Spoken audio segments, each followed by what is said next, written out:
Okay, on today's video, I have to give it a disclaimer that this is more for the advanced individual. And I know I'm pretty much using whatever scrap materials I have. So it's just the beginning of a project. And in doing so, I already know what tools to get in setting this up. Right? Okay. So all the tools set aside, I already pretty much set up this the way I wanted to. I brought it back out of storage, and this being an ATX power supply, it can be somewhat, I don't want to say dangerous, you just have to be really careful the way you set up things. So the disclaimer is this is just an example of what you can do with some of the computers that you might have that you've already pulled all the data off of them. The motherboard is still good, the power supply is still good, the floppy drives and the CD-ROMs are still good, but you just want something to be able to do something different other than just scrapping it and throwing it away. There's still a lot of useful things on the inside of computers, namely the power supply. Now I got to take this one apart and clean the fan, but I'll do that on a later date. And if it's not broke, don't go after it. So that's not really a dirty fan. I don't see an overabundance of lint and dust bunnies in there. It's just a dirty fan. Okay, so pretty much what you're gonna find in an ATX power supply is the electricity in and an on-off switch. Now the on-off switch, being that this is on the back of the computer case, this is the primary on-off switch. The secondary on-off switch, which I'll show you in a little bit, has been bypassed by putting it on well, not really bypassed, but putting on another switch, not the original computer switch. That one I choose to leave alone because it's in a plastic bezel, and I'm not going to destroy plastic bezel if I know just any type of switch will work. Along with the constant on power, the one that goes on the motherboard. You'll see what I mean in just a little bit. Okay, so ATX power supplies can be somewhat mean and temperamental if they're not treated properly. So the disclaimer is this is for an advanced project. Pretty much the way I set it up is this. You'll go out and you discover that your ATX power supply has color-coded wires along with black ones. The orange one is a 3.3 volt. The red one is a 5 volt, and the yellow wire is a 12 volt. That being stated, so long as you pair the wires with the color codes on a black one, you will have a way to power on several accessories. The constant on switch on the motherboard, the one that checks for the power switch being on, is bypassed. It's no longer on the motherboard, and I chose to put this LED on. This LED will be placed in let's just say a control panel, either made out of plastic or some material where I can put like little Dyna labels on them and show that this LED is the one that shows the power on. This is the power switch along with the color-coded wire green. I'll go back to the constant on a little bit and I'll show you the color. Okay, so this is the power switch. I chose to put on just a regular everyday household power switch, so I can turn the power supply on and off from the front.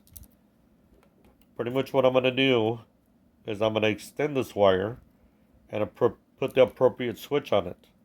Right now it's just set up for testing purposes. The constant on which is now a constant on, and LED is the white wire. You'll find these wires housed in the ATX connector, the one that goes on the motherboard. If you're savvy enough, you'll learn how to pull these pins out and not damage them. These pins are already pre-connected in this connector, ATX connector, the one that goes to the motherboard. If you pull them out, they're very helpful in soldering and heat shrinking. But you really don't have to pull them out. You can just cut them straight off as you need them. So you set aside your motherboard connector, and you'll find that the wires that you need, like I stated, the constant on and LED indicator is a white wire on this particular ATX power supply. The switch on, the one that goes to the front, even though this is connected to the motherboard has a lead that goes from the wire. The power supply, the on-off switch on the front actually has a lead that goes down to the motherboard. So this is the wire that's needed to bridge or to complete the circuit. So all in all, I'm setting all this aside. What you'll find is that if you have a yellow wire paired with a black one, you now have a 12-volt supply. I'm planning on hooking this up to a car radio, and that is also an advanced level setup. You'll find that most car radios can be powered by ATX power supplies.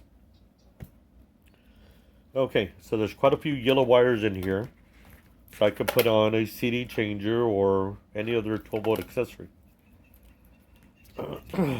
Okay, so here's the one that's going to be powering my car stereo. Now you're probably wondering why I chose a car stereo instead of a regular radio to be on my bench. Well, car stereos can withstand quite a bit, and the fact that in automotive use they have to withstand the internal temperatures of a car and the dust and the vibration. So I've literally had a car stereo last me beyond the lifespan of the actual car because I traded the car in, so I have no idea what happened to the car. But my car radio still works. Okay, so I'm taking my red wires and I'm pairing them, and right now I have the ability to connect them to USB cables and splice them in, and I'll be heat shrink tubing this down once I know exactly where they're going to be going on the control panel, or I can even leave them loose here and use them as extension cords.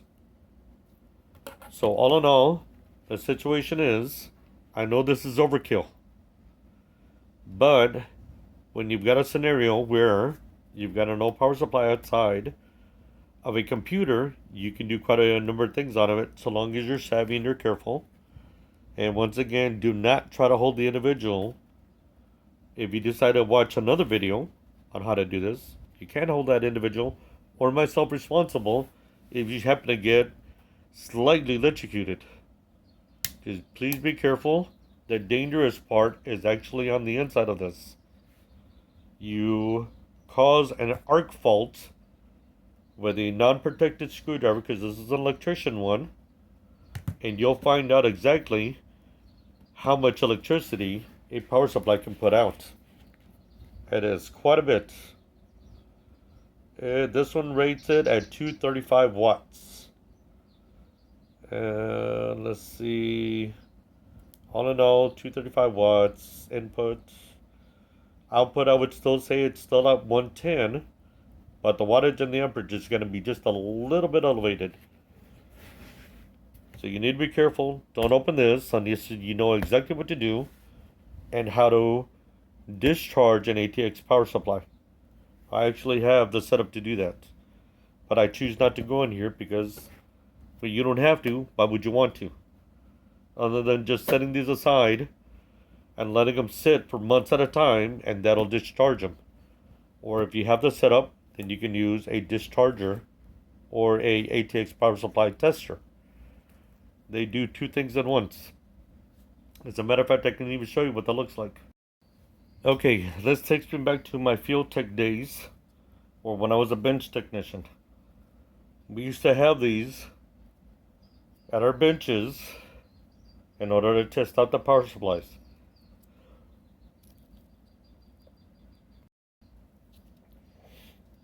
But ours was actually hooked up to a station. This is a portable one. You hook up your power supply before you start making modifications, and you'll find out right away whether or not your power supply is viable as a working power supply. And it also discharges it as well. It's a 2-in-1. So before you start removing wires, you can test it.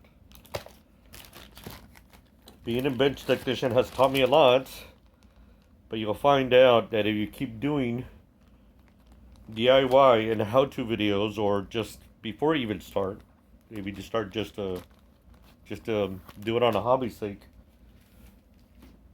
or hobby purposes, you'll find different ways of using different electronics for quite a few new projects. Okay, so that being stated, your color codes can be found on the internet. You match the color code to the appropriate wire, and it will indicate what the color code and the intended purpose of that wire is, along with its, when you pair it with a black wire. Constant on. It checks. It's a power standby mode, and it checks to see whether or not the motherboard's being turned on. But I've hooked up an LED, and that makes it a constant on now, continuously.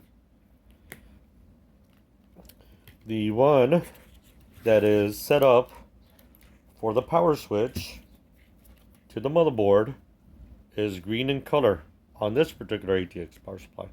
And then so on and so forth with the corresponding colors that you'll find when you look up this information on the internet. You'll want a color code or put that on the side of your ATX power supply until you mount it permanently. And you could even state it on your control board which wire or accessory is set up. So I'll be putting 5-volt red wire on the bottom of the dyno label, and on the bottom of the connector, so I'll know exactly how it's hooked up in the back of the control panel without having to take it apart. So that's the video for today. Please be careful. If you're not savvy enough, maybe you can find somebody to help you. Do not take what I've told you lightly or whatever. Please be careful. Messing around with amplified electricity is not one of the things that I recommend a novice doing. It's for medium level to advanced level individuals who are either technicians or hobbyists. I can use a setup for powering a car radio to charging a USB accessory to even helping me charge my RC car accessories because they are 12 volts. Yellow wire 12 volts. So that's more than likely what I'm going to be setting this up as a multi-purpose power station. Car radio, 5-volt charger. I want to say that I'll be able to set it up to charge some batteries as well besides the RC car batteries. But that'll be a different setup. I'll just put a regular wall outlet type of scenario, wall outlet along with its corresponding switch and I'll make it so that the control panel is also a 110 setup. Okay, so long as I have um, two options to connect it from the wall. One will be a dedicated 110, and the other one will go to the ATX power supply. So that being stated, that's the option for the day, or the video for the day. The bonus is just that the items that you use, they have a lot of options in them, and so long as you're able to, meaning you learn as you go and as you're very careful. I don't take anything lightly. I've yet to be hurt on a job site by 110 or 220, but I know what happens. So that's a video for today. We'll see you on the next one.